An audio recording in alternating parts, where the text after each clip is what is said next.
Let's get your SightLine system on your vehicle. You'll need a pair of any Yakima crossbars and a set of sight clips. For round bars and HD bars, you will need a bar adapter kit. For the installation, you will need the included torque wrench and tape measure, as well as a flathead screwdriver or coin if you're in a pinch. Yakima crossbars come in multiple lengths, and we recommend a minimum crossbar size for your vehicle. So make sure you have all the right parts for your vehicle by visiting the Fit My Car tool on Yakima.com. Pro tip, you'll want to record your vehicle's specific specifications here, so it's easy to reference. Let's start with setting up the front bar. First, remove both covers by pinching here and pulling it straight out. Then, with a flathead screwdriver or coin, unlock the locking lever and remove it. With the torque wrench, completely loosen the clamp bolt, and then the security bolt so that the bar adapter bolt is exposed on the underside of the tower.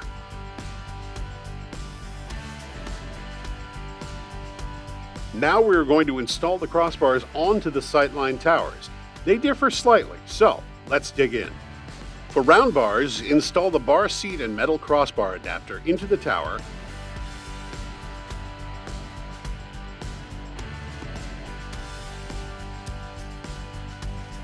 and using the torque wrench, loosely attach the pitch bolt and slide the round bar into the adapter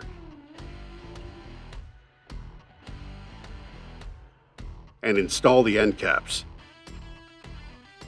For HD bar, install the bar seat and metal crossbar adapter that came with the HD bar SL adapter kit into the tower and using the torque wrench, loosely attach the pitch bolt. To install on the crossbar, you will need to remove the HD bar end caps by first removing the hex screw under the end cap. With the end cap fully removed, slide both towers onto the bottom slot of the HD bar and reinstall the end caps, making sure to fully tighten the end cap screw.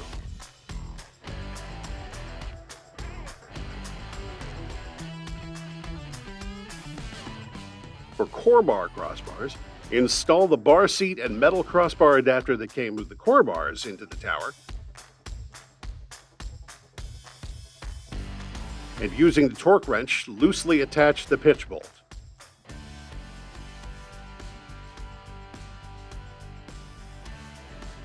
Then slide the core bar into the adapter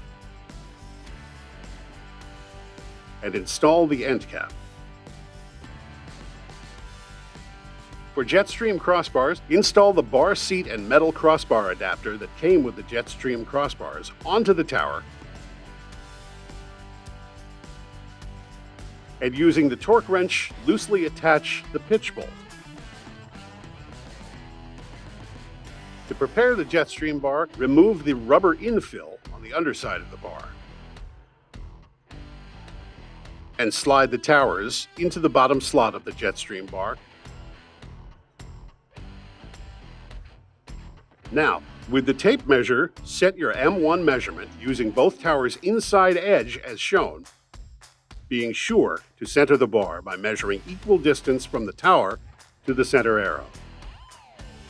Before you tighten the pitch bolt, you will want to set the P1 adjustment on both towers. Grab the tower and rotate to match your vehicle's specifications you recorded earlier and tighten the pitch bolt until the torque wrench clicks. Please note, you do not need to set the pitch adjustment with round bars. Make sure your M1 measurement is still correct. Now is also a great time to apply the front crossbar sticker to the bottom of the crossbar.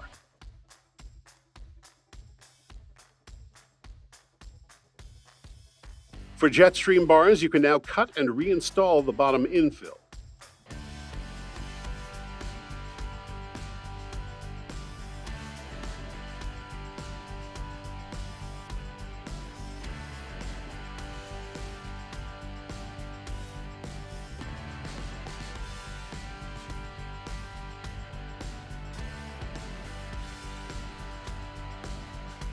and install the end caps.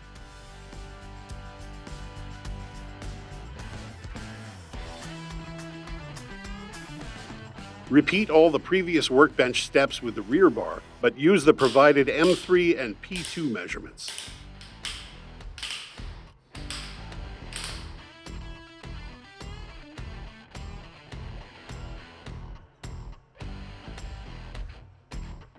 Next, let's get the clips and feet installed on the towers. Grab the front inner clips and feet for the front bar, and install the feet as shown, with the arrow pointing to the outside of the tower. Then disengage the retaining wire by pinching here and rotating it out. Make sure you're installing the correct inner clip with the stamped letter facing toward the middle of the crossbar. And insert it, making sure the hooks engage the holes in the clip. And replace the retaining wire. To install the outer clips, disengage the retaining wire by pinching here and rotating it out. Make sure you're installing the correct outer clip with the stamped letter facing away from the crossbar, and insert it, making sure the hook engages the hole in the clip, and replace the retaining wire.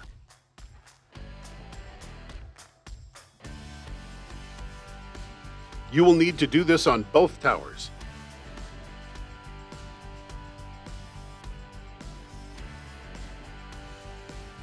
Repeat the previous steps with the rear bar, but use the specified rear inner and outer clips.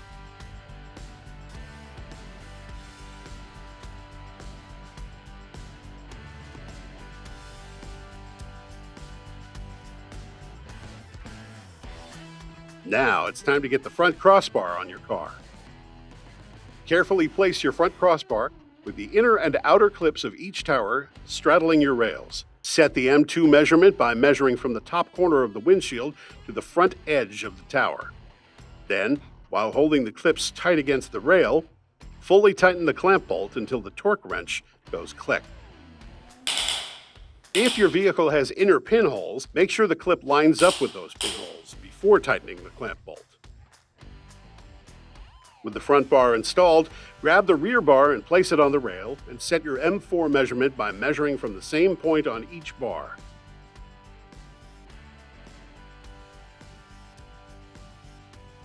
And, while holding the clips against the rail, fully tighten the clamp bolt with the torque wrench until it goes click.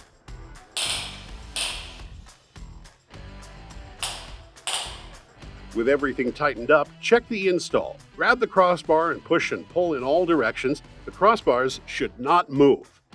Now it's time to reinstall the inner covers. Start with the bottom and rotate them into place. Then, using the screwdriver or coin, turn the plug to the locked position.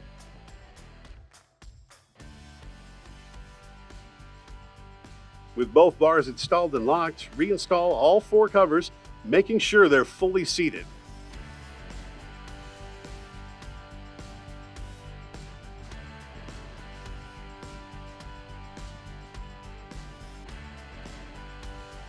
If you have SKS cores you would like to install, you can do that now by popping out the plug and inserting the core in with a control key. Now, just lock it up. Now you're ready to hit the road. That's it. Now get out and take it easy.